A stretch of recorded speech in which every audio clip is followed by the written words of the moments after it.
Do you remember what it was like in the run-up to the 2010 general election? We'd had cash for questions, cash for answers, cash for honours, under-the-table payments made in brown envelopes, and the MP's expenses scandal. We were sick of politics, we wanted something new. And you know what? Over the past 5 years, the Liberal Democrats have provided it. If you read the newspapers, it's easy to think we haven't done much in government, that we've just propped up the Conservatives. Don't you believe it? Among the many things we've done is raise the income tax threshold, which has given a tax cut to more than 24 million people.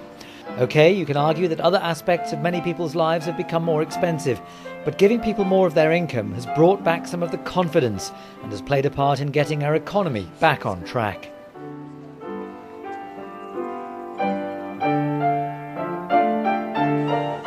Another thing we've done is restored the rise in the state pension, guaranteeing that it will at least keep pace with inflation. That's a link the Conservatives broke and Labour refused to restore.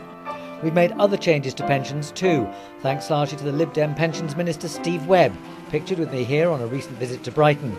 Steve is one of the most knowledgeable ministers ever to serve in a British government.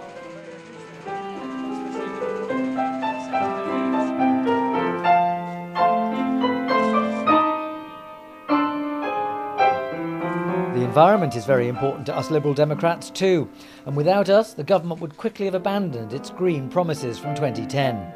Many of the things we've done are unseen, like the world's first green investment bank, and the fact that the Lib Dem Energy and Climate Change Minister has put in place a very strict safety framework that means fracking will only happen in the Sussex Weald if it's proved to be very safe, and that probably means it won't happen.